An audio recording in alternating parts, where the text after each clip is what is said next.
Pessoal, estamos começando mais o Nossa Prosa e hoje a minha convidada ela é muito especial porque eu conheci ela logo que eu cheguei aqui em Uberlândia, nos conhecemos online. Verdade. E desde o primeiro assunto que a gente teve já foi match, assim, a gente já deu certo.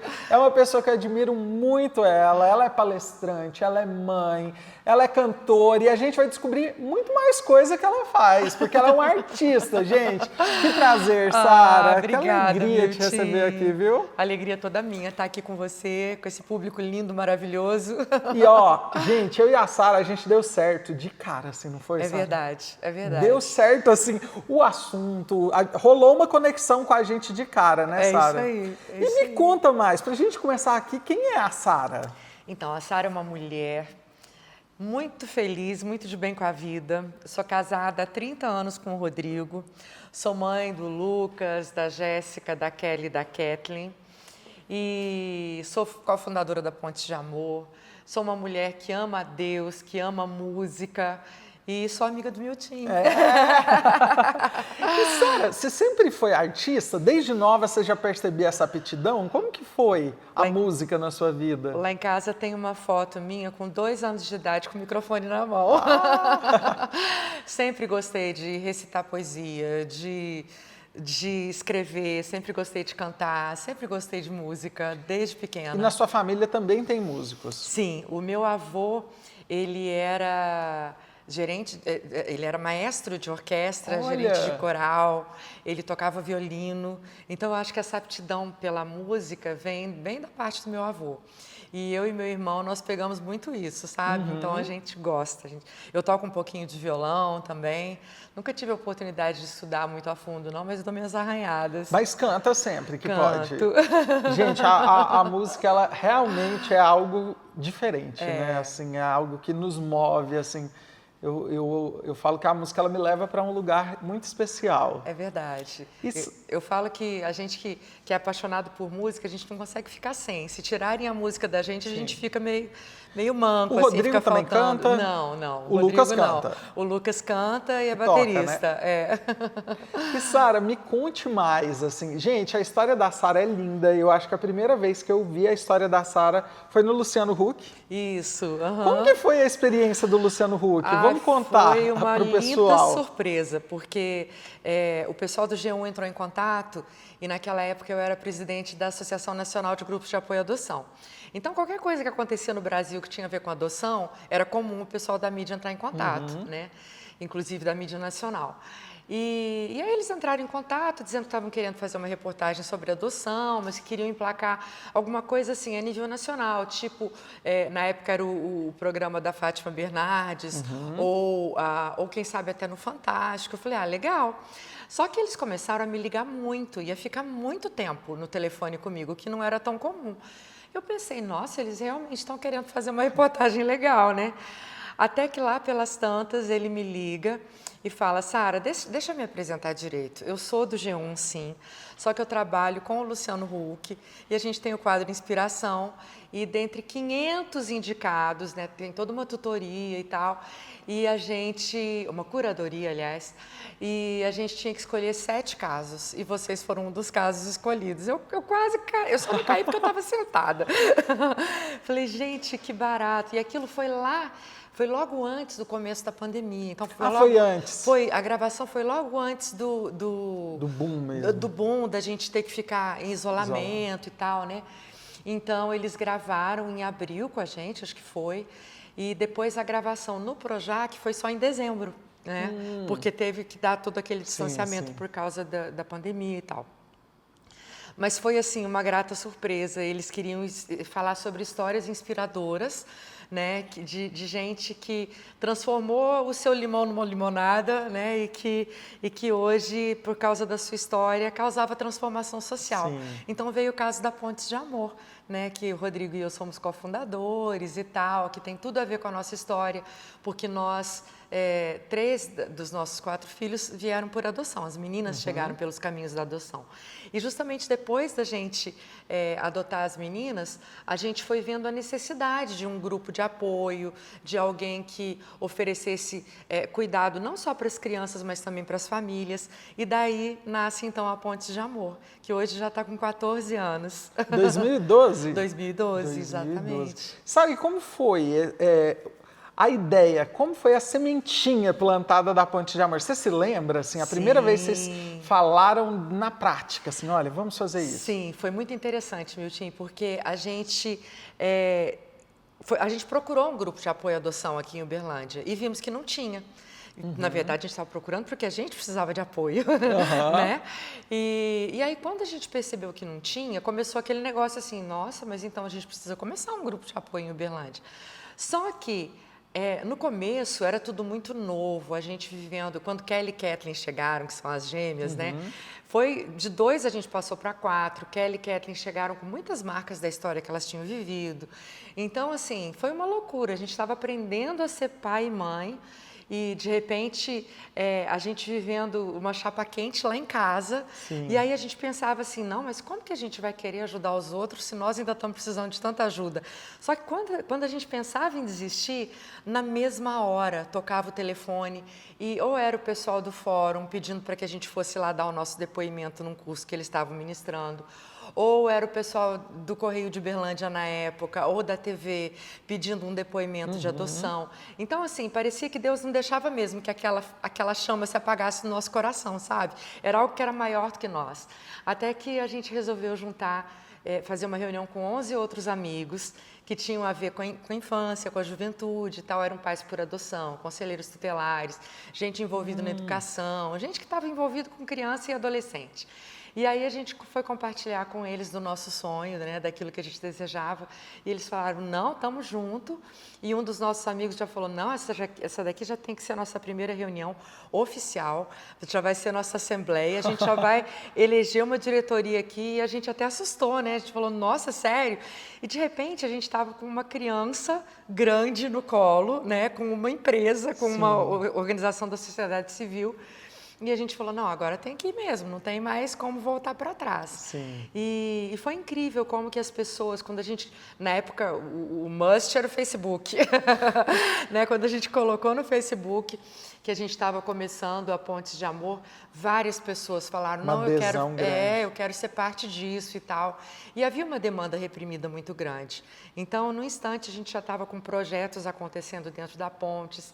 E estamos aí até hoje, né, crescendo e graças a Deus, assim, a gente sempre prezou muito por oferecer um serviço de qualidade, com excelência, sério, né? Então, eu falo que o pessoal da mídia sempre foi maravilhoso com a gente, como é importante a gente ter o apoio de vocês, né? Sim. Porque aí as nossas ações, elas são multiplicadas, a gente se torna conhecida, a sociedade vem participar. Então, momentos como esse aqui são muito importantes. Né? E a gente é muito grato. E Sara, vamos voltar então um pouquinho na sua história, porque você queria ser mãe, você não era mãe e pensava já em ser mãe adotiva? Sim, desde que eu e o Rodrigo... Vamos contar, pessoal, um pouquinho a sua história, porque é muito interessante. Desde que eu e o Rodrigo namorávamos, a gente tinha o desejo de ter filhos, tanto biológicos quanto por adoção. Era algo já era um desejo tanto meu quanto dele. Uma vez a gente estava na igreja e o sermão era sobre adoção. E no final houve aquele apelo, né? Olha, se alguém tem desejo de, quem sabe, um dia adotar, fica em pé que a gente quer orar por você. E aí eu levantei, o Rodrigo também, e foi aí que a gente descobriu que nós dois pensávamos em adoção. E a gente estava no comecinho do nosso namoro. E aí depois que a gente se casou, nós estávamos há 1 ano casados quando veio a primeira gestação. Só que com 6 meses de gestação eu descobri que o bebê estava morto dentro de mim, né? E foi um baque, claro, a gente ficou super triste com aquilo. Só que a gente fazia todos os exames, cariótipo do feto, cariótipo meu e do Rodrigo, e não dava nada de errado, né? Então, logo em seguida, a minha médica liberou para que a gente tentasse engravidar de novo. E nós não tínhamos dificuldade nenhuma de engravidar, mas, de novo, com 4 meses de gestação, o bebê estava morto, né? E aí o ponto de interrogação cresceu, a gente foi investigar mais e tal, e não tinha nada de errado, nada de errado. Aí a gente, depois de um tempo, então, fomos liberados para engravidar novamente, engravidamos e aí veio o Lucas, né? Ele nasceu prematuro, foi uma gestação de risco, eu tive que ficar, né, de repouso todo aquele tempo e tal. O Lucas nasceu com 7 meses e meio. Mas nasceu assim, perfeitinho. No dia seguinte ele foi para casa comigo, de forma surpreendente, né? E tivemos depois, ele teve uma icterícia meio forte, quando estava para ter alta, ele teve que voltar para o hospital, quando estava para ter alta, teve uma infecção urinária, então passamos por um sustinho com o Lucas, mas isso tudo passou e ele cresceu assim, super saudável e tal. E quando o Lucas estava com 2 anos e pouco, a gente falou, bom, a forma estava boa, está na hora da gente tentar o segundo, né? E aí, novamente, com 6 meses, a gente descobriu que o bebê estava morto. E aí... A quarta gravidez. A quarta gravidez, então, o terceiro que a gente perdeu, né? E aí, na época, o nosso geneticista pediu para que a gente fizesse alguns exames em Campinas, só por desencargo de consciência. Ele falou, olha, eu acredito que não vai dar nada, mas quando a gente faz esses exames, aí a gente descobre que realmente havia uma incompatibilidade entre eu e o Rodrigo, que era uma incompatibilidade metabólica, né? E aí ele falou, existe um tratamento que a gente pode tentar, que aumenta em cerca de 60% as chances de vocês terem um filho, uma gestação mais prolongada, e esse filho nascer e tal. Aí a gente perguntou para o médico, mas e o Lucas? Como que você explica o Lucas? Ele, quem que é Lucas? É o nosso filho, que agora está com 3 anos, o Lucas já estava com 3 aninhos. E aí ele falou, mas filho de vocês dois juntos? Aí nessas horas eu falo, graças a Deus ele é a cara do pai. E é mesmo, gente. Podia dar B.O. E aí ele falou, olha, vocês acreditam em milagre? E a gente, opa! E ele falou, não, porque eu atesto para qualquer um que a chance de vocês terem o Lucas sem nenhum tratamento seria de 1 em 1 milhão. Nossa. Né? Então a gente ficou super emocionado. De novo a gente falou, puxa vida, quando existe um propósito divino para que algo aconteça, nada pode segurar, né? E então o Lucas foi o nosso primeiro milagre. E depois a gente até começou, nessa época a gente decidiu entrar com o processo de adoção. A gente falou, não, quem sabe chegou a hora, né, e tal. E nós então entramos com o processo de habilitação para adoção, passamos por todo o processo e tal. E quando nós já estávamos com os papéis prontos, nós enviamos, naquela época não havia ainda nem o cadastro, muito menos o Sistema Nacional de Adoção. Então a gente recebia aquela sentença de habilitação para adoção e a gente encaminhava para um monte de comarca, que era para aumentar a nossa chance, né? E cada comarca era uma fila, vamos dizer assim. E aí um casal de amigos nossos pediram para que nós levássemos a documentação deles em São Paulo, porque eles tinham 2 filhos por adoção e tinha saído a adoção final desses 2 filhos e tinha que levar a cópia da certidão lá nesse abrigo, né? E nós estávamos indo para São Paulo de férias, aí eles falaram, não, vocês podem fazer esse favor para a gente, claro. Já que a gente está indo no abrigo, então vamos conhecer o abrigo, vamos conhecer as crianças do abrigo. E foi quando nós conhecemos as nossas gêmeas, sabe? Foi lá, nessa viagem. E foi incrível, porque quando nós vimos as meninas, nós que pensávamos até então em adotar uma criança, nós nos apaixonamos por elas. E aí a gente entrou, elas estavam na fase final de destituição do poder familiar, logo elas iam ser encaminhadas para adoção. E não havia ninguém até então interessado nelas. E elas tinham qual idade? Elas tinham 1 ano e 1 mês.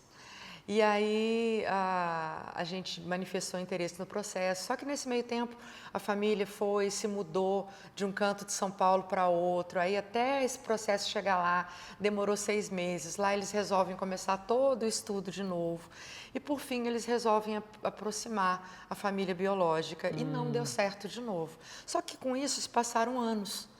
E foi tudo muito demorado, sabe? Não foi um processo normal, mesmo para a época.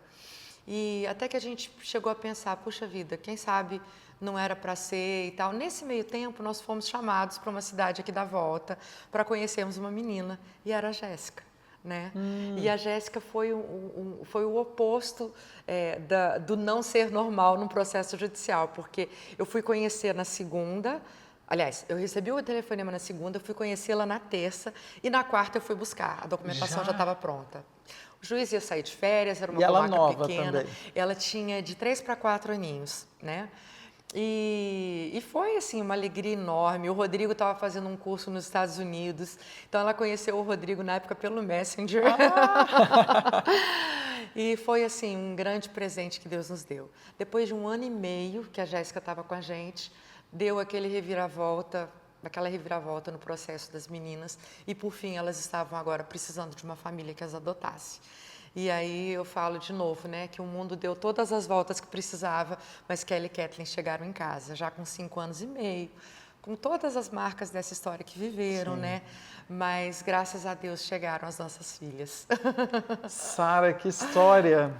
Dá para escrever uma novela. Gente! E o Lucas era muito novinho no estudo. O Lucas, ele é 4 anos mais velho do que as meninas. Então, quando a Ele Jéssica tem memória chegou... dessa época? Tem.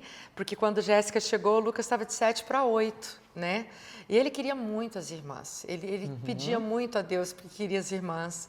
Então, foi uma construção familiar mesmo. Quando a gente conversou com ele sobre adoção, como ele tinha esses 2 amiguinhos que eram adotivos, ele falou, não, eu quero ter irmãs por adoção, né? Para ele nunca fez diferença. E assim, a gente cresceu mesmo entendendo que família não é formada por causa do sangue, ela é formada por causa dos laços de afeto. Né? Então, todos os 6, né? Nós os 6 sempre entendemos isso de forma muito clara. Gente, que lindo, e está só começando. Eu vou dar um recadinho, porque na volta a gente vai continuar esse papo e conhecendo mais a história da Sara. Então, fica por aí que a gente está voltando. Se tem uma coisa que mineiro leva a sério, é a hora do almoço. E eu vou te falar a verdade, tem dia que a gente não quer só comer, a gente quer ter uma experiência de respeito. E é por isso que o meu destino oficial aqui em Uberlândia é o Palomino Restaurante, ali no Vila Viseu. Esquece aquela mesmice, viu, gente? Porque lá o self-service é diferente.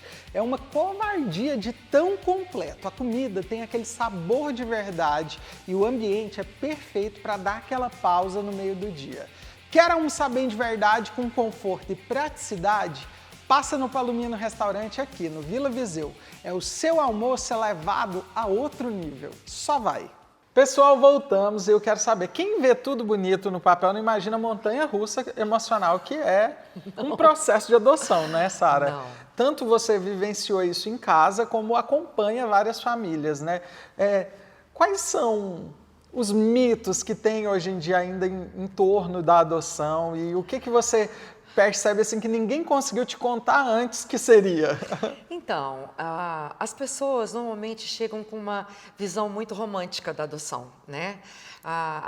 Pensa que vão ver borboletas, que vão cair coraçõezinhos do céu e tal. E, na verdade, a gente dá de cara com um processo jurídico, né? Que é frio, ele é frio. Quando as pessoas vão se habilitar para adoção, elas precisam preencher uma ficha com as características da criança ou das crianças que elas desejam adotar. E esse é um momento difícil, porque criança não é um produto que você compra numa prateleira de loja, né? E aí você tem que decidir idade, sexo, se vai ser um ou se pode vir irmãos, se vai ser saudável, se pode vir com doença tratável, se pode vir com doenças não tratáveis. A gente vai falar sobre a raça, né? Tem que definir se a gente quer uma raça específica ou se a gente é aberto para todas. Então, é difícil preencher esse bendito desse papel. E tudo isso afeta a colocação na fila também. Sim, sim. E a gente sempre fala com as pessoas para não deixar a ansiedade movê-los, né, no momento de preencherem essa ficha. Porque mesmo aqueles que querem um nenezinho branco, uma menina ou um menino saudável, né? Vai demorar mais? Vai demorar mais. Mas você tem que colocar aquilo que você dá conta, né? Então, e não tem nada de errado de querer adotar uma criança com um perfil que vai demorar mais, que seja mais restrito. O pior é você colocar um perfil que depois você vai ter dificuldade de construir vínculo com esse perfil, né? Você querer dar literalmente um passo maior do que a perna, né? E depois as pessoas precisam fazer um curso, que é o curso para postulantes à adoção. E esse curso quem ministra é a Pontes de Amor, né? Sim. E ali a gente vai refletir sobre as motivações, porque muitas vezes as nossas motivações estão equivocadas. Às vezes aparecem casais que estão lá e quando você começa a conversar mais um pouquinho a fundo, você percebe que a relação do casal não está tão legal e que eles estão querendo ter um filho porque para salvar a relação. para aquecer mais aquela relação. E ao contrário, a chapa que já está quente vai esquentar ainda mais com a chegada de uma criança. Principalmente de uma criança que já traz uma mochilinha nas costas, que é a sua história. Porque mesmo que eu adote um recém-nascido, esse recém-nascido já vem com a sua história. Ele tem a sua vida intrauterina, ele já viveu talvez alguns traumas até dentro do ventre daquela mãe, né? Então, a gente conversa muito sobre isso com eles. E lá no curso a gente tenta trazer uma desromantização de todo esse processo. Lá a gente fala das crianças reais que estão precisando de família, que normalmente são crianças com mais de 8, 9 anos de idade. A maioria das crianças que chegam no acolhimento, elas são pardas ou negras, né? Um outro mito é que meninas são muito boazinhas, meninos são mais difíceis. Isso é um mito. Depende muito da menina, depende muito do menino. Outro mito que aparece é que adolescentes vão dar muito trabalho. E às vezes dão, mas às vezes você tem um adolescente que quer tanto uma família, que faz de tudo que ele pode para que aquela adoção dê certo, né? Então a gente vai quebrando vários mitos e a gente vai trazendo muitas reflexões para essas pessoas que querem adotar a respeito delas mesmas, da motivação, da sua história de vida, o estilo parental que elas receberam, porque se eu fui filha de pais autoritários ou muito permissivos, existe uma tendência que eu repita, principalmente quando eu estou meio desregulado, quando aquela criança está me deixando meio nervoso, às vezes eu vou tender para um lado ou para outro, né? E nem um extremo nem outro é o ideal para a criança. A gente deve buscar um equilíbrio entre presença, entre afeto, entre regras e todos esses elogios, essa afetividade, né? Então, esse equilíbrio é o que há de melhor para a criança. É saudável, exatamente. E a Pontes, ela dá esse suporte de apoio às famílias que já adotaram, né, Sara? Sim.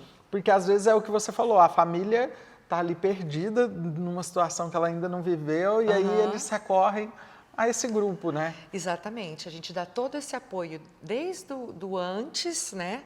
Durante o período de habilitação para adoção e essa espera pela chegada da criança, e depois que a criança ou as crianças chegam, a gente também dá todo o apoio no pós-adoção. A gente oferece um apoio psicológico, psicopedagógico, social, jurídico.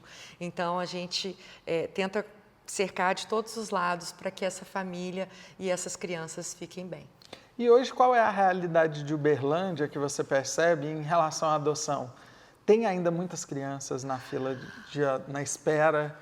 Tem muitos pais nessa fila? Como que está a realidade atualmente? Hoje nós temos mais ou menos umas 200 pessoas na fila esperando para adotar. Se a gente for olhar o número de crianças e adolescentes disponíveis para adoção, deve estar em torno de uns 10, 12 no máximo. E mesmo esses 10, 12, eles estão fora do perfil preferencial. São grupos de irmãos ou são crianças já com mais de 9, 10, 11 anos ou crianças com doenças, né? Porque quando aparecem crianças abaixo de 9 anos, uma criança só, ou mesmo grupos de 2 irmãos, rapidamente a gente encontra família para essas crianças. Então, Uberlândia está com uma fila grande, razoável. E graças a Deus a gente tem uma rede em Uberlândia que trabalha, se a gente for comparar com a maioria dos lugares do Brasil, a gente tem uma rede que trabalha direitinho, sabe, Milton? Temos coisas para melhorar? Com certeza, temos muito a melhorar, mas os processos judiciais aqui, eles não são tão morosos, eles andam num ritmo legal. Então, vai depender muito do perfil da criança que as pessoas querem adotar. Nós temos vários casos lá na Pontes de pessoas que chegaram com um perfil mais amplo e que não demorou nem 9 meses do dia que eles entregaram os papéis no fórum ao dia que seus filhos chegassem. Olha aí, gente. E Sara, me conte, temos um livro aí que acabou de sair, né, Sara? Aqui, pode mostrar? Pode. Olha aqui a criança. Conte pra gente sobre o livro. Então, o livro se chama Construindo Vínculos de Cuidado na Infância e Juventude, Perspectivas Multidisciplinares e Aplicações Práticas. Justamente com toda essa caminhada, né, que a Temis Durante, que é essa minha amiga de Florianópolis, e eu temos. Temis também tem uma organização da sociedade civil semelhante a Pontes de Amor, lá em Florianópolis, que se chama Hope House. Então, ao longo de todos esses anos, nós fomos vendo a importância de uma formação de vínculos sólidos com essas crianças e adolescentes que vêm de histórias difíceis. Sim. Né? Então, a gente resolveu escrever esse livro, trazendo um pouco da pesquisa de como que é a realidade no Brasil, dessas crianças e adolescentes que vêm de situações de vulnerabilidade e passando, então, princípios e práticas que foram fruto de estudos internacionais com comprovação científica de como que profissionais, pais, educadores podem construir vínculos sólidos com essas crianças e adolescentes que muitas vezes resistem à construção de vínculos, porque, afinal de contas, aqueles que deveriam cuidar de mim se transformaram nos meus algozes, né? Foram aqueles que judiaram de mim. Então, por isso, essas crianças crescem desacreditando em adultos, achando que elas não conseguem ser amadas de verdade, com uma autoestima muito baixa, né? Então, aqui a gente escreve um pouquinho a respeito disso. A gente dá princípios, dicas muito práticas para que esses profissionais e essas famílias possam construir vínculos saudáveis com essas crianças. Gente, ótima dica, então, para você que pensa, que tem o desejo de adotar. Acho que pode começar por aí, né, Sara? Pode. E onde que o pessoal pode encontrar o livro? Eles podem comprar com a gente na Pontes de Amor, nós temos de pronta entrega. Ou você também pode comprar pela Amazon, ele está disponível tanto na forma normal do livro, na forma física, quanto na forma, o e-book, né? E pode comprar também pela editora Juruá, pelo site da editora Juruá. E ele é um livro que vai beneficiar não só famílias adotivas, mas também todos esses profissionais que trabalham na rede de garantia dos direitos da criança e do adolescente, educadores, professores, enfim, um livro bem legal. Gente, eu vou dar um recadinho, porque na volta a gente está falando de muita coisa importante, mas a gente vai brincar um pouquinho também. Opa, legal. Vamos brincar e estamos voltando. Olha bem para essa camiseta aqui, meu povo. Oi, Deus, sou eu de novo. Quem nunca soltou essa frase no meio de um aperto, né?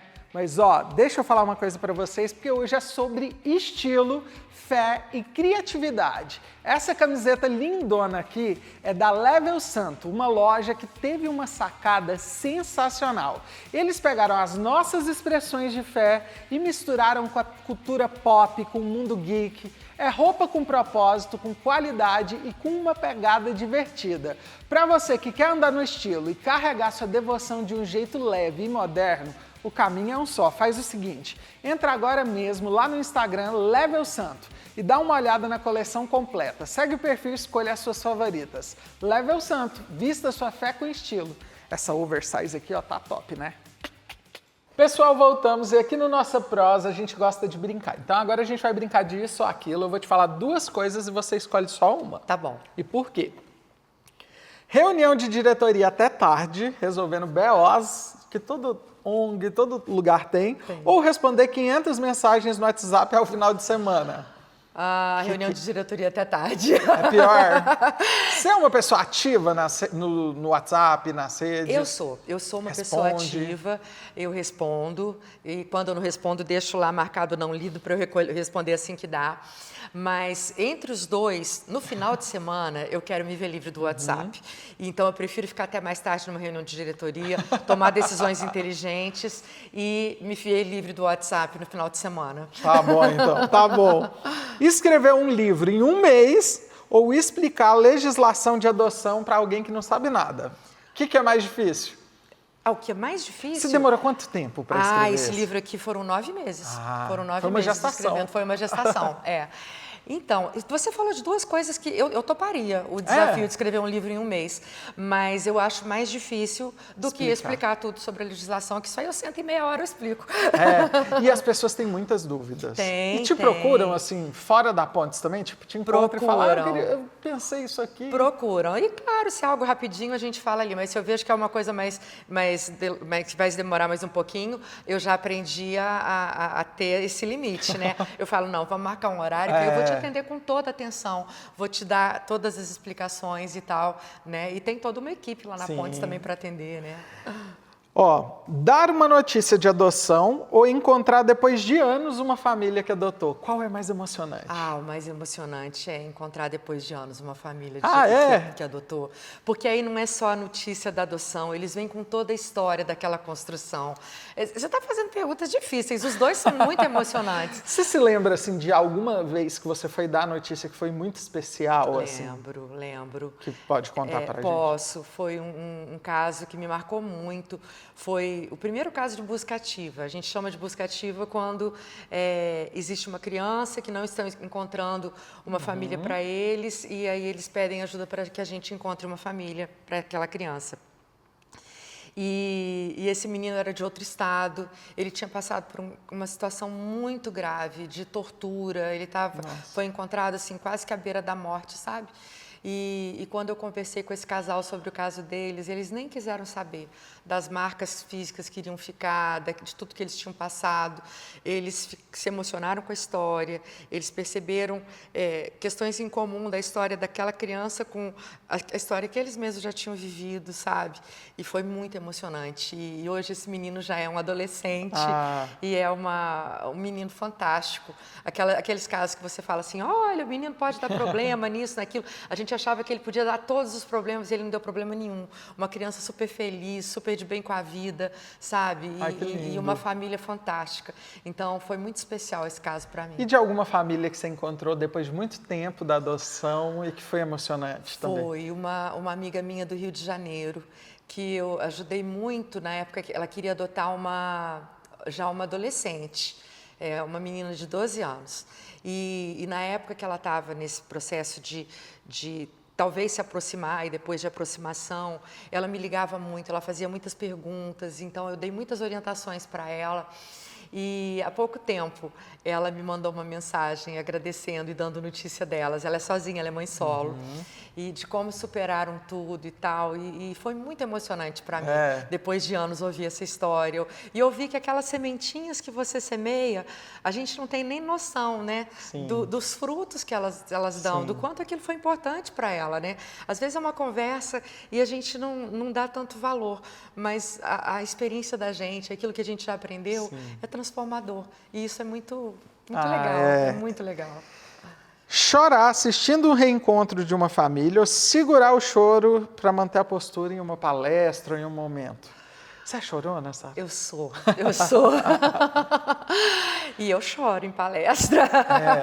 Tem muitas vezes eu me emociono em palestra, mas eu acho que quando eu estou com a família, Você já acompanhou o encontro da família com alguém que ia ser adotado ou não? Normalmente não acompanha? Normalmente a gente não tem esse privilégio, sabe, Milton?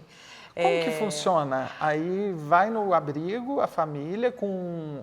Eles são acompanhados geralmente dos técnicos do judiciário, né, do assistente social e psicólogo do judiciário. E, às vezes, o assistente social e psicólogo do acolhimento acompanham também. Então, eles é que têm esse privilégio desse encontro e tal.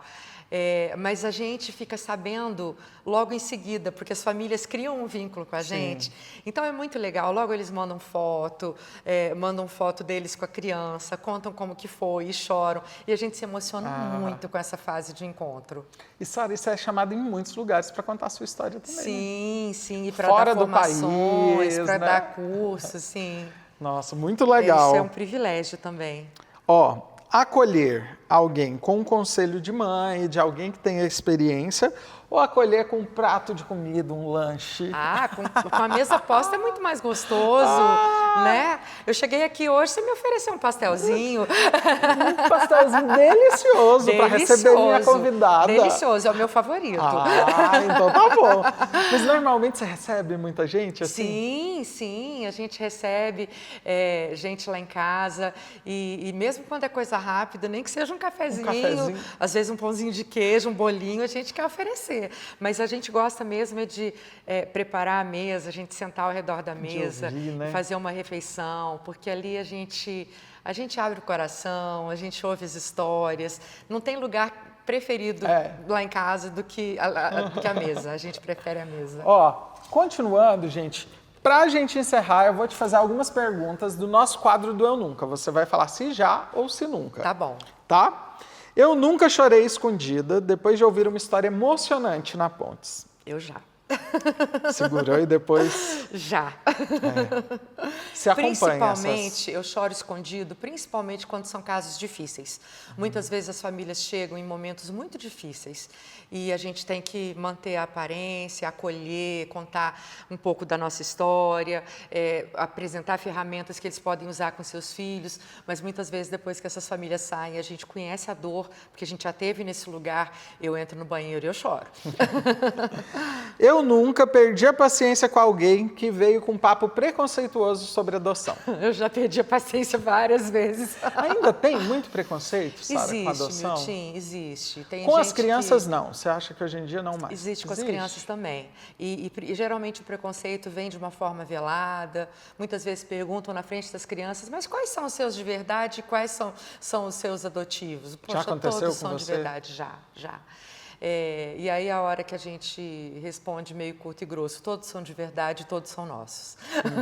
Né? Então, ainda existe gente que fala para quem quer adotar, você está querendo trazer problemas dos outros para dentro da sua casa. Então, existe ainda muito preconceito racial, infelizmente. Então, existem vários preconceitos. Com as suas filhas, você orientou elas quanto a isso? De coisas que elas poderiam escutar, seja em escola, em algum... Desde pequenininhas foram orientadas. E tanto elas quanto o Lucas, porque ele também podia ouvir, né? Algo, né? E sempre deram um show para lidar com isso, sabe? Eu lembro de uma história, pode contar? Pode. Da Jéssica, que quando ela foi fazer um trabalhinho da escola, que era aquela história de trazer foto da mãe grávida e tal, e aí ela decidiu, a gente deixou a decisão por conta dela, ela decidiu contar a história dela só dos 4 anos para frente, depois que ela tinha chegado na nossa história. E aí os coleguinhas perceberam, então, que ela era filha adotiva. E eles falaram, mas então você não nasceu da barriga da Sara? Aí ela falou, não, eu nasci do coração dela. E você também nasceu do coração da sua mãe. Porque se você fosse só da barriga, ela não era sua mãe de verdade. Ai, que linda! Com 5 aninhos, ela deu essa aula, a professora veio me contar, toda emocionada, né? Mas então, hoje em dia ainda existe, Existe, assim, é algo infelizmente. Infelizmente. Eu nunca me confundi com os nomes das crianças e das famílias atendidas, ou quando eu encontro em algum evento, na Pontes. Eu não sou boa para gravar nome, começa por aí. Como que eu chamo? Milton. Mas às vezes eu gravo a primeira letra do nome da pessoa e eu engato com o nome errado, sabe? E com os meus filhos, até o nome do nosso cachorro aparece na hora de dar uma bronca. Você erra, então, às vezes? Erro, não. Aí chama de meu querido, né? Sim, meu querido, amado. Eu nunca levei trabalho para casa e passei a madrugada pensando em como resolver uma situação. Eu já levei trabalho para casa, eu já perdi o sono por causa de trabalho. Viagem? Já levei para viagem. A gente se apaixona pelo que faz e quando tem um caso que te envolve, é difícil de você não levar isso junto com você. Existem casos que são urgentes, porque a infância, ela urge, né? Sim. Então, a gente leva, assim. Eu nunca pensei em adotar mais crianças. Já, e lá em casa... Não pode se levar bebê, porque o Rodrigo é doido com bebê. E eu falo para ele, amor, agora nós estamos esperando os netos. Os netos. Dá mais um tempinho para os meninos, daqui a uns anos esses netos chegam. Mas a gente já foi tentado, sim. Principalmente, Milton, quando infelizmente a gente teve que viver alguns casos de devolução. Aí eu queria trazer aqueles meninos para minha casa. Acontece, Sara, muito? Graças a Deus, não é tão comum, mas infelizmente acontece. E quando acontece um caso de devolução, todo mundo adoece, todo mundo fica muito mal. Sim. E a gente fica tentando descobrir o que a gente pode fazer mais para minimizar esse tipo de situação. Sim. Eu nunca pensei, vou tirar um fim de semana para descansar 100% e acabei tendo alguma ideia de trabalho e já voltei organizando um projeto para Pontes de Amor. Você me conhece, né? Ela é igualzinha eu, gente. Igualzinha, eu já perguntei sabendo. Ai, já. Às vezes eu falava assim, não, amanhã vai ser aquele sábado que eu vou acordar de pijama, vou tomar banho, vou colocar outro pijama, vou ficar só maratonando na Netflix e tal. E aí o que acontece? De repente, tô assistindo o filme e me vem uma ideia. Peraí, deixa eu escrever isso aqui rapidinho. Eu sou assim, gente. Eu sou assim, igual a Sara. Ai. Eu nunca fiquei com frio na barriga antes de lançar um livro. Isso você demorou muito, porque você estava pensando muito ou porque você ficou um pouco ansiosa assim, Não, de foi lançar? porque eu e a Temis, a gente escreveu uma de longe da outra. Sim. Então, as duas num ano meio louco. Então, Entendi. foi uma questão de tempo nosso. Mas para o lançamento desse aqui, pergunta pro pessoal da Pontes. Eu estava que nem noiva em véspera de casamento. Gente, me ajuda, eu tô nervosa. E aí, como que vai ser? E o lançamento e tal, me ajuda, me dá ideia. Que roupa que eu visto? Ai, gente. O que eu digo? E pra gente encerrar, eu nunca mais falei com o Luciano Huck. Nunca mais falei com o Luciano Huck, infelizmente. Nem pelo direct? Não. Nunca mandou uma mensagem? Eu já Lembra mandei de para a mim? equipe dele, Já? eu já falei com o pessoal da equipe dele. Inclusive, a gente se segue no Instagram. Eu já falei com o pessoal da banda Melim, que foi uma gracinha, eles estavam no dia da gravação, tiraram foto com a gente. Então, depois já mandei mensagem no direct para eles. Tem que voltar lá? Já tem quanto tempo do Luciano Huck? Foi 2021. 21, já tem 5 anos. Muita coisa aconteceu de lá para cá, né? Muita coisa. Sara, e pra gente aproveitar agora para ir finalizando, quem quiser conhecer mais o trabalho da Pontes, quem quiser ajudar a Pontes, como que pode fazer? Então, entra no nosso Instagram, que é @pontesdeamor. Lá você vai encontrar notícias, você vai poder entrar em contato conosco. Tem o nosso site também, que é pontesdeamor.org.br. E o nosso telefone, 34-3235-5615. E o nosso endereço fica lá no Santa Mônica, na rua Tomás Falbo, 160. E não deixa de me seguir também. Isso. Né? Porque eu também estou sempre postando coisa legal. E o meu é Sara_Vargas. Sara, e é lindo, assim, eu falo que todo mundo conhece a Ponte, se apaixona, né? É verdade. Eu, desde o primeiro dia que eu estive lá, eu já me apaixonei. Tem o bazar também, tem várias ações. Então, você que assistindo hoje, brotou o desejo de conhecer mais sobre adoção, né? De conhecer mais o trabalho que a Pontes faz, vão lá conhecer, porque vale muito a pena. Eu tenho certeza que vocês vão sair apaixonados. Isso. E a gente está sempre dando dica de parentalidade. Então, mesmo que você não seja uma família adotiva, tem dicas importantes por lá. É isso. Muito obrigado, minha amiga. Eu que agradeço. Muito você obrigada. É iluminada. Um prazer Gosto muito conversar de estar com você sempre. Deus abençoe. Viu? Amém. A vocês também. Ó, pessoal, e semana que vem tem mais um convidado contando história boa pra gente aqui. Então, beijo e eu espero vocês. Quero agradecer os parceiros do Nossa Prosa, Guga Filmes, nossa produtora parceira de todo o programa, já há mais de 4 anos. Quero agradecer ao Gustavo Visagista, gente, cuida do meu visual, olha só, não me deixa ficar feio, né, gente? Agradeça a ele, o cara é fera. Quero agradecer a Pastelaria do Geraldo e a vocês que estão com a gente aqui, ó, toda semana assistindo.